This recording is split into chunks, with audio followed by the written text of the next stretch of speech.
Did you know that lung cancer accounts for 1 in 5 cancer deaths? What if you could catch lung cancer earlier? A newly released study shows that a lung cancer screening boasts survival rates up to 95%. Scan your body for lung cancer with the most advanced technology at Virtual Imaging. Book a Saturday appointment now through January at Virtual Imaging's new Johns Creek location for a limited time offer, making lung scans more affordable than ever. Be in the know about your health early. Call 404-474-1654.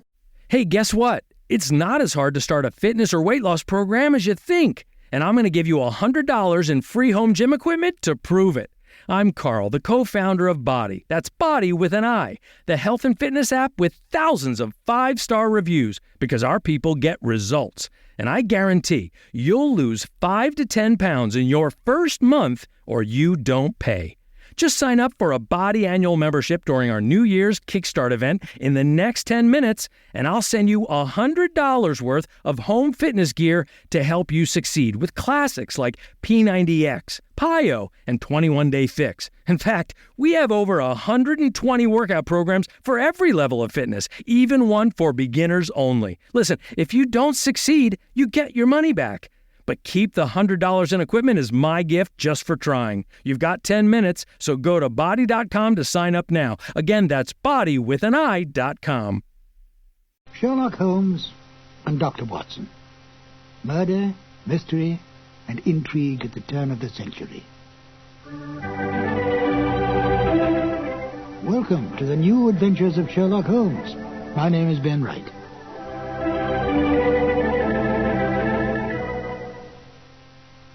Sherlock Holmes, the most brilliant mind in crime detection, is without peer. He has more than stood the test of time. He has become an institution, a myth, the best of the best. But he was deeply human. He seemed a man possessed, focusing all his energies on crime detection. Yet he could be humbled by his own mistakes and was deeply attached to his friendship with Dr. Watson. He distrusted women, and yet spoke glowingly of Maud Bellamy as a most remarkable woman. And of Irene Adler, she was to him the woman. A man of almost manic-depressive nature, he could be brilliant beyond belief, and yet turn quickly to cocaine when his depression reached deeply into his inner being. With an almost photographic memory, he could recall some small detail in a long-forgotten unsolved case and then use it to solve one on which he was presently working. Although he lived and worked in the bustling city of London, Holmes loved nature. Witness a remark he made in the story The Naval Treaty. Our highest assurance of the goodness of Providence seems to me to rest in the flowers. Could this be the foreshadowing upon retiring of his desire to become a beekeeper on a small farm in the Sussex Downs? Although Holmes did not cultivate friendships, with the major exception of Watson, he did have some friends. At least Dennis Green and Anthony Boucher, the writers of The Out-of-Date Murder, would like us to think so. They enjoyed embellishing the original Holmes stories and adding information to the canon that Sir Arthur Conan Doyle never touched upon. Listen carefully to the end of this exciting adventure, where the story reveals the exact kind of payment Holmes accepts for solving this case. It's a delightful addition to the canon, totally imagined by Dennis Green and Anthony Boucher. And here they are now, Basil Rathbone as Sherlock Holmes and Nigel Bruce as Dr. Watson in The Out-of-Date Murder. This episode from the life of Sherlock Holmes will be transmitted to our men and women overseas by shortwave and through the worldwide facilities of the Armed Forces Radio Service. Petri Wine brings you Basil Rathbone and Nigel Bruce in the new adventures of Sherlock Holmes.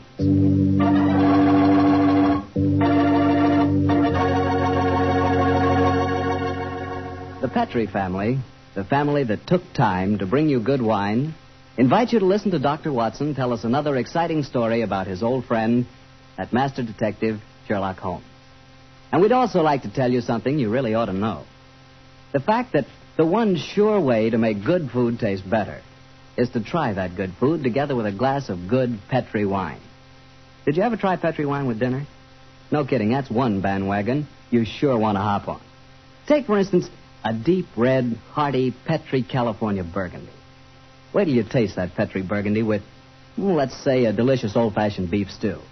Or maybe try a glass with spaghetti. I'm telling you, when you add the luscious flavor of that Petri Burgundy with the flavor of your favorite foods, you're really living. You're finding out for the first time what good eating really means, on the level.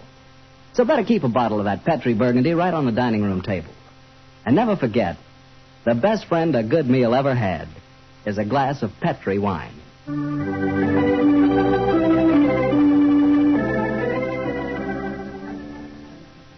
And now for our weekly visit with the good Dr. Watson. May I come in, Doctor? No, Mr. Basil. You know me better than that. Of course you can come in. I'm expecting you. I always look forward to these Monday evenings together, you know. Me too, Doctor. In fact, I always say this is the one doctor's appointment that never scares me. Oh, that's very nice of you, my boy. Draw up your chair and make yourself comfortable. Thanks. And what prescription do you have in mind for us tonight, Doctor? Well, now, let me see. Take one measure of subterranean peril, one of aristocratic lady in distress, a sprinkling of assorted villains, a corpse or two, and a little more than a dash of Sherlock Holmes and Dr. Watson. Shake the mixture well, and you have the case of the out-of-date murder. Well, how did the adventure begin, Doctor? Exactly enough. It was in September of 1900. I remember that Holmes and I went to Eastbourne for a much-needed rest. First couple of days we spent in soothing idleness. On the morning of the third day, Holmes, a dash of colour back in his cheek and a hint of the old sparkle in his eye, suggested that we should go and call on his good friend Evan Whitnell, curator of a nearby museum. And so, just after lunch on that September day, found the two of us talking to Professor Evan Whitnell in his private office at the museum. It only seems yesterday. Mr. Whitnell, your recent discoveries in this part of England have made you world famous instead of just nationally famous. My congratulations. Professor, I do wish you'd tell me about your discoveries. Oh, with pleasure, Dr. Watson. Less than 2 months ago, I was excavating on the downlands in this neighborhood when I was fortunate enough to discover a number of underground caves. Caves saturated with a heavy deposit of lime that gave clear evidence of having the property of rapidly mummifying any flesh, human or animal, deposited in them. Oh, gracious me. Interesting. And what treasures have you unearthed, Professor? Well, a number of mummified specimens of animals clearly belonging to bygone eras. My prize specimen is the body of a large wolfhound. The inscription on its collar identified the animal as having belonged to some local squire in the year 1748. Amazing. I didn't know that limestone had such qualities of preservation. Come in. Yes, Alan? What is it? Lady Clavering, Professor. She asked me to tell you that she was in the museum. Oh, yes. Show her up here, will you, Alan? Very good, sir. Yes, I'm most anxious for you both to meet her. And she, in turn, is even more anxious to meet you. I dined with her last night. And when I told her that you were coming here today, she insisted on meeting you. Oh, Whitnell, you scoundrel. There's a twinkle in your eye. I suspect that Lady Clavering is here to consult me in my professional capacity and that you engineered the meeting. Well, perhaps I might have dropped a hint. No, I warn you, Professor. Holmes can't become involved with another case. He's completely run down. Well, don't worry, Doctor. All that Lady Clavering requires is a little advice. Advice? Oh, well, that's a different matter altogether. Yes, I knew you wouldn't mind, Holmes. Helena, my dear, there you are. Come along in. Thank you, Alan. Allow me to introduce Lady Clavering, Mr. Sherlock Holmes and Dr. Watson. How do you do, How are you, gentlemen? Now, there you are, my dear. Sit down here. I may as well tell you, Helena, that our little plot has already been discovered. Oh, dear. And I was just getting ready to exert all my feminine wiles in an attempt to persuade you to help me, Mr. Holmes. Oh, I'm certain that he found you utterly irresistible, my dear Lady Clavering. You flatter me, Doctor. No, I mean it. The professor tells me that you're in need of a little advice, Lady Clavering. Yes, Mr. Holmes. I'll put my question simply. 5 years ago, my husband, Sir George Clavering, left me. Left you? Gracious me. How stupid of him. I haven't seen or heard tell of him since. I now wish to remarry. But, of course, I couldn't do that without having my husband declared legally dead. My dear Lady Clavering, I can't help feeling that a lawyer is the proper man to consult, not a detective. Perhaps you're suggesting that there was foul play in connection with your husband's disappearance. Oh, no, Dr. Watson. The Claverings are a strange family, self-willed and headstrong. George and I were not happy together. I think he disappeared deliberately. You reported his disappearance to the police, of course. Oh, yes, Mr. Holmes. But they've never been able to trace him. This kind of thing has happened in the family before, Holmes. Tell them about Sir Nigel, Helena. Well, he was one of my husband's ancestors. He walked out one day in 1777 and was never seen again. Surely family was disappearing. George knew of the legend. He often threatened to do the same thing himself. But your problem, Lady Clavering, is not that of your husband's fate, but rather of your own freedom. Yes, Mr. Holmes. Well, I'm afraid my advice can be of little consolation to you. The law has specified a number of years that must elapse before anyone disappearing can be declared legally dead. I would suggest that you possess your soul in patience until that period has elapsed. Oh, dear. And I was hoping you'd be able to think of some terribly clever way of getting round the law, Mr. Holmes. Lady Clavering, sometimes perhaps my methods may be unorthodox, but I assure you that getting around the law, as you put it, is a procedure I do not indulge in. Oh, dear me, now I've offended you, Mr. Holmes. And it's the last thing on earth I meant to do, I assure you. My friend's a little touchy about matters concerning his professional honor, you know, Lady Clavering. Oh, nonsense, my dear Watson. I'm not touchy and I'm not offended. And now, may I suggest we all examine the professor's latest treasures, and after that, perhaps he'll take us for a stroll on the downs. I'm most anxious to examine those lime pits of his.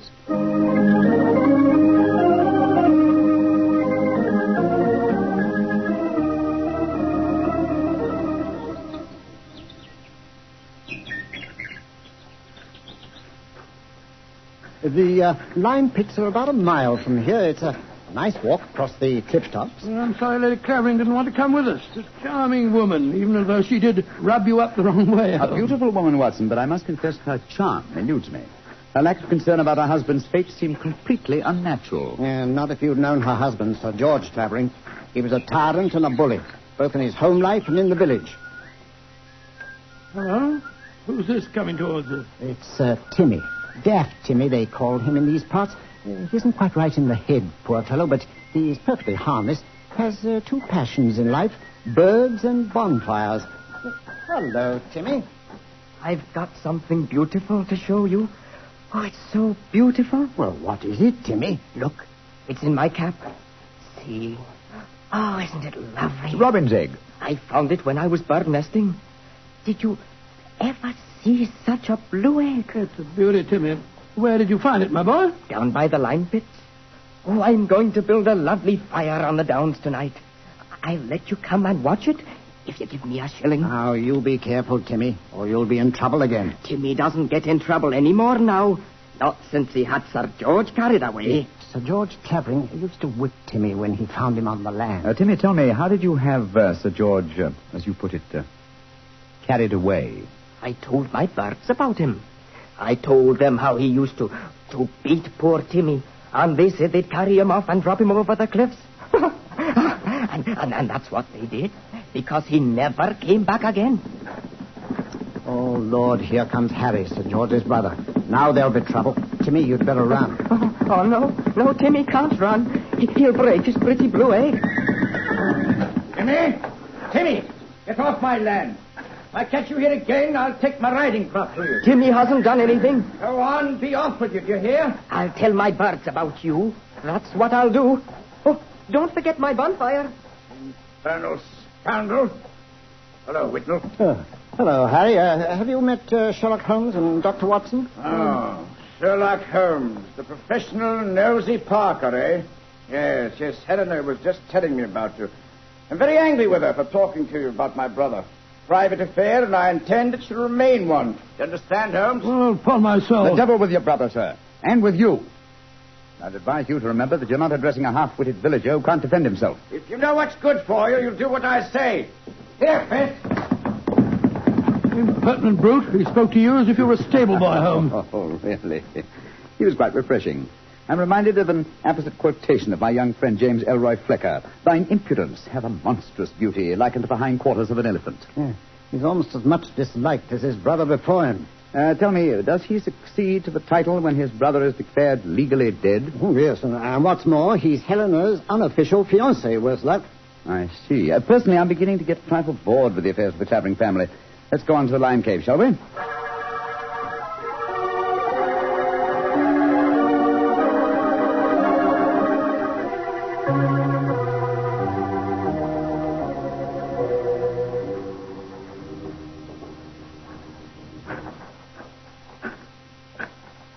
These caves are amazing. We must be 50 feet below the level of the ground, aren't we, Whitnell? Well, more than that, I should say. Rock formation is most unusual, a series of caves connected by a veritable honeycomb of tunneling. Yes.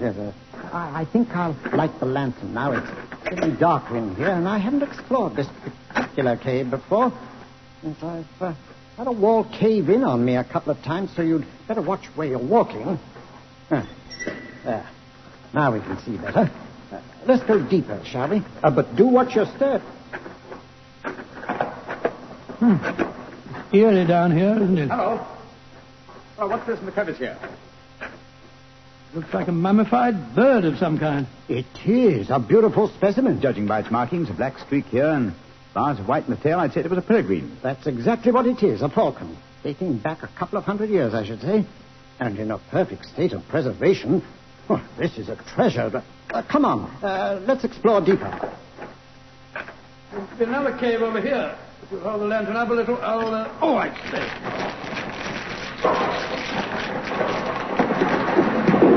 Good Lord, the whole wall's collapsed. Watson, you're not hurt, are you? No, Holmes, I'm all right. Why, you've unearthed another cave, Dr. Watson. Let's go in. I think we can just manage to crawl through. Great Scott, I don't believe my eyes. Magnificent. Whitnell, this is a treasure indeed. A perfectly preserved body dressed in 18th century costume, powdered wig and all. Yes, and there's no mistaking who it is. Look at that typical beak profile. It's a Clavering, and it isn't hard to identify which one. You mean the one that Lady Helena told us about this afternoon? Exactly. Without doubt, this is the body of Sir Nigel Clavering, who disappeared in 1777. Let's search his pockets. We might find some identification. Here's a snuff box of the period, and some coins. Yes, the inscription of George III is still visible on them. Hello, here's his diary. This is unbelievable. What are you up to, Holmes? We're examining the body, Watson. This man was murdered. Murdered? With this wound just above the heart. Obviously inflicted with a sharp instrument, probably a dagger. This is interesting. An entirely new experience for me. The opportunity of solving an unsuspected murder committed well over 100 years ago. Glance through that diary, Watson, will you, old chap? Let's see if the poor devil suspected his fate. Oh, hard to read. All the S's look like F's. Peculiarity of the 18th century writing. They are paying, I suppose I've been saying, they are paying in the coffee houses that my brother Harry hath been coveting my wife. This is amazing, Holmes. See how history repeats itself. It's an exact parallel of the situation existing today. Harry is coveting his brother's wife, Helena, and Sir George has not been seen for 5 years. What an extraordinary coincidence. If it were one. As it is, it's one of the most ingenious frauds I've ever seen. The clothing appears authentic, so do the coins and the faded ink, the paper of the diary, and due to the peculiar mummification of the body, it would be almost impossible to say how long it's been here. Nevertheless, I am convinced that this is a recent corpse, and undoubtedly that of Sir George Clavering. Well, what makes you so sure, Holmes? Writing the diary. 18th century used an S. It looked like an F, it is true, but never at the end of a word. You will recall, Watson, that you were reading H-A-F, have, for H-A-S, has. That's perfectly true, I was. Well, that would be incorrect and genuine 18th century writing. No, obviously, this is an extremely clever attempt to disguise the comparatively recent murder of Sir George Clavering. That's incredible, Holmes. And yet I believe you're right. I'm sure of it. Well, what are you going to do about it? You and I, old chap, will mount guard over the body. You, my dear Whitnell, if you don't mind, will be good enough to go and fetch the police.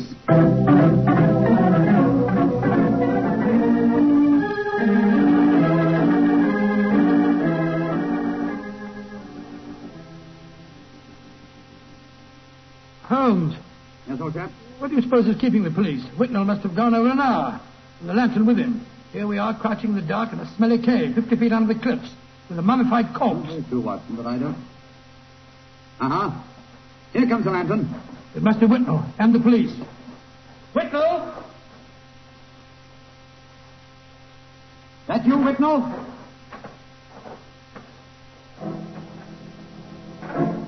That lantern's blinding me. Is that you, Whitnell? Answer, can't you? Come out, Watson! You took...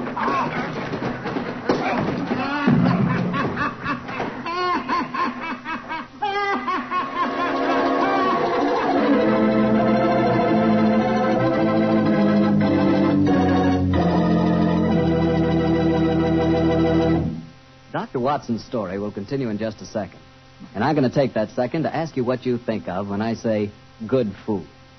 When you say good food to me, I can see myself really going down on a piece of fried chicken, but really fried. You know, crisp and sort of a light brown. And when I see that chicken, I sure want to see some Petri California Sauterne. Because, believe me, Petri Sauterne is a white wine that's the wine for chicken. That Petri Sauterne has a delicate kind of flavor. Delicate like its pale gold color. But what a flavor, and what a wine. If you want a swell white wine, you certainly want Petri Sauterne. Try it and see.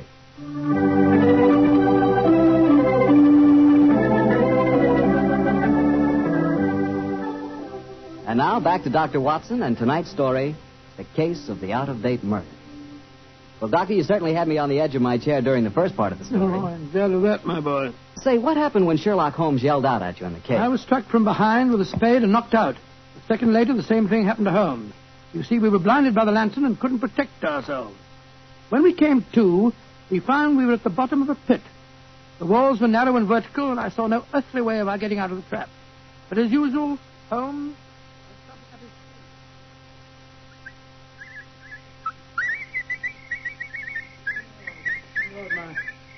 My head's throbbing. Never mind that for the moment, old chap.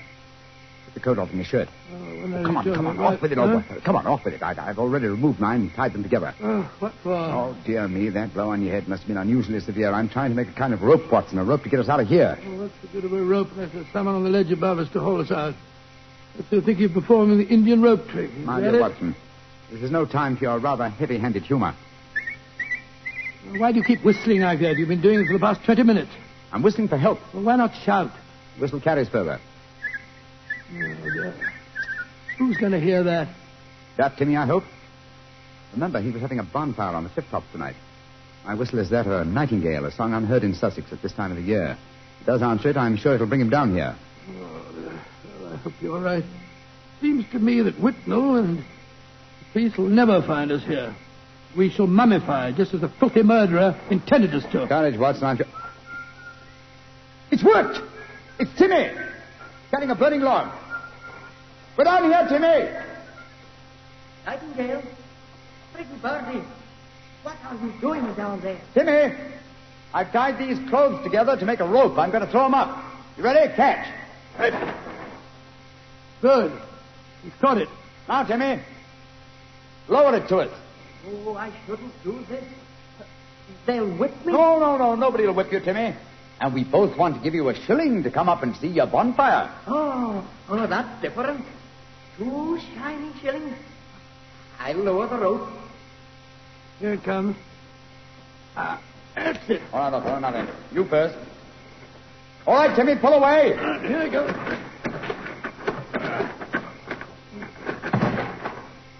Splendid. I'm up, Holmes. Now lower it for you. All right. I've got it. Look out now. Here I come.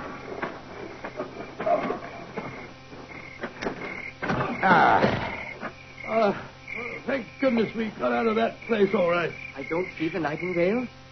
Oh, you must have him inside your coat. Well, never mind. We'll all go up to my bonfire and get warm. It's such a pretty bonfire.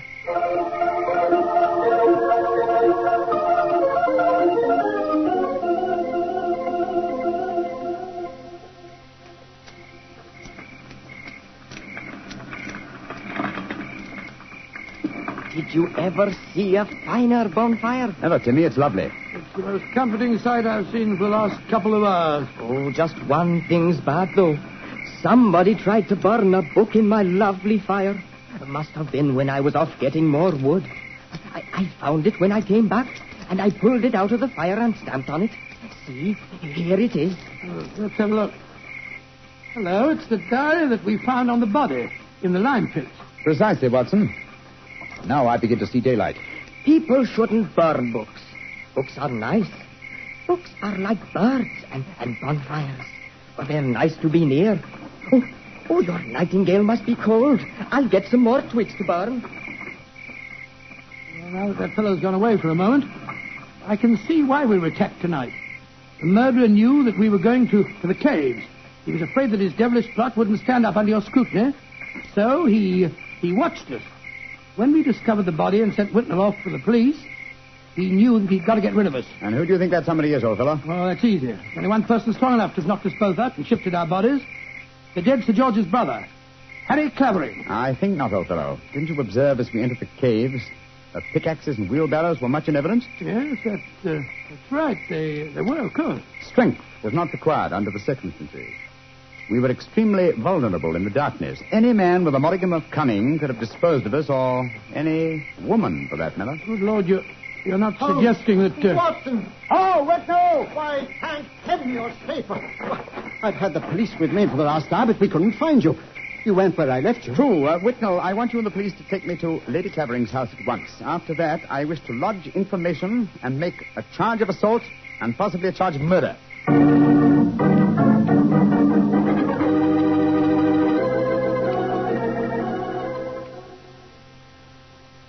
And that, Lady Clavering, is the story of how we found your husband's body.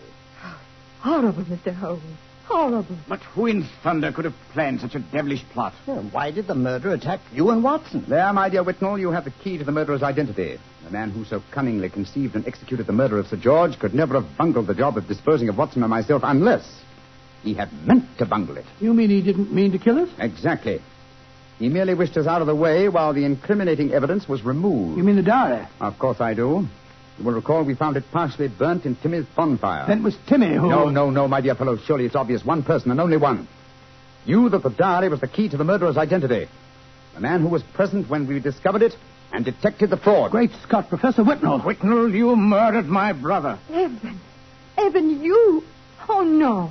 I did it because I love you, Helena. All these years has been nothing in my life that meant anything but you. How could you? I thought that if George were out of the way, I could make you care for me.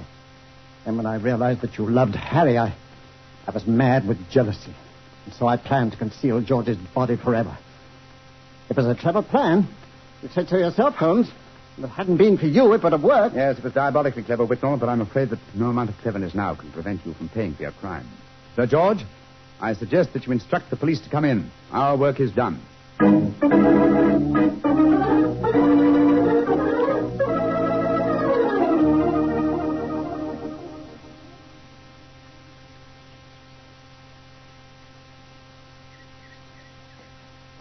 Holmes, look there on the point. Timmy's bonfire is still burning away. Yes. Tim is a simple fellow with simple tastes. Why are you so gloomy? You solved the case brilliantly. My dear fellow, my faith in human nature has been sadly shaken. Oh, sadly. Evan Whitnell was a good friend and an old one. Hard to be instrumental in sending him to the gallows. Well, he richly deserved it. Yes, I know he did. That's quite true, but it's depressing just the same. Come on. Continue our walk home across the downs. I heard Sir Harry offering you a fee. Did you take it? No, I didn't, but I did accept his offer of an acre of land on the downs over there near the Abbey ruins. You can see them silhouetted against the sky. An acre of land? What on earth would you do with that? Well, when I retire, and I shall retire soon, I've often thought of bee farming. This would be a heavenly spot for such a venture. Well, I can't imagine you as a beekeeper. Oh, why not? After a life spent unraveling the tangled affairs of human beings, it would be soothing in the twilight of one's days to study the exact and predictable behavior of bees. Singing masons, building roofs of gold. Ah, well. One day, perhaps. Perhaps. One day.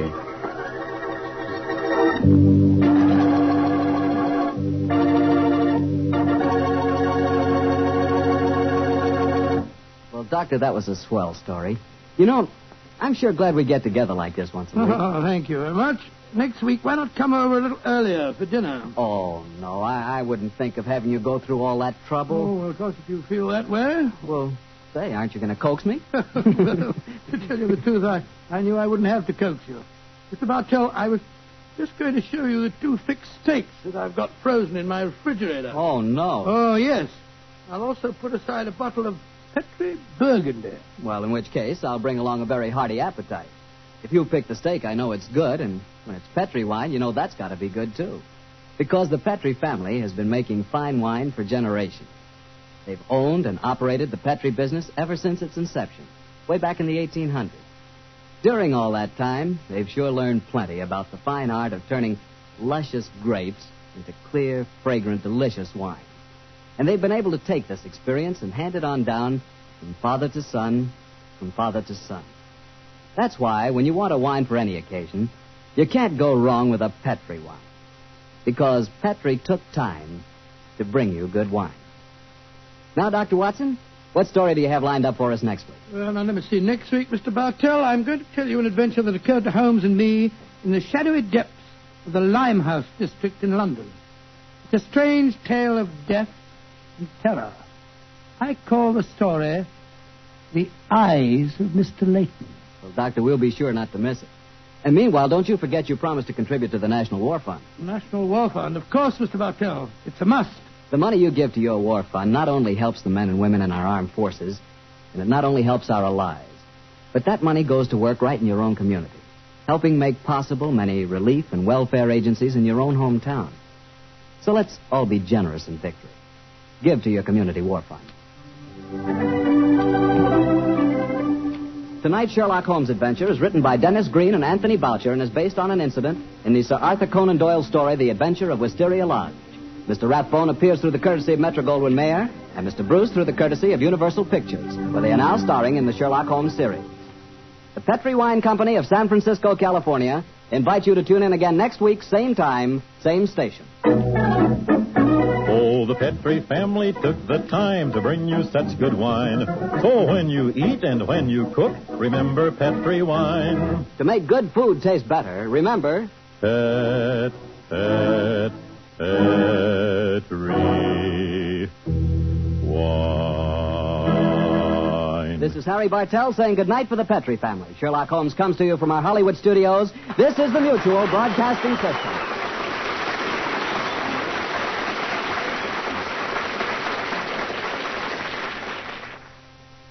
Sir Arthur Conan Doyle never revealed how Holmes came to own his bee farm on the Sussex Downs. This wonderful touch at the end of the case adds a little extra to the original story and seemed to please the Sherlock Holmes aficionados when it was broadcast. But I've been right. In a moment, I will present you with another new adventure of Sherlock Holmes. The holidays start here at Kroger with a variety of options to celebrate traditions old and new. You could do a classic herb-roasted turkey or spice it up and make turkey tacos. Serve up a go-to shrimp cocktail or use Simple Truth wild-caught shrimp for your first Cajun risotto. Make creamy mac and cheese or a spinach artichoke fondue from our selection of Murray's cheese. No matter how you shop, Kroger has all the freshest ingredients to embrace all your holiday traditions. Kroger, fresh for everyone. It is Ryan here, and I have a question for you. What do you do when you win? Like, are you a fist pumper, a woo-hooer, a hand clapper, a high-fiver? I kind of like the high-five, but if you want to hone in on those winning moves, check out Chumba Casino. At ChumbaCasino.com, choose from hundreds of social casino-style games for your chance to redeem serious cash prizes. There are new game releases weekly, plus free daily bonuses, so don't wait. Start having the most fun ever at ChumbaCasino.com. No purchase necessary. VGW Group. Void where prohibited by law. See terms and conditions. 18+.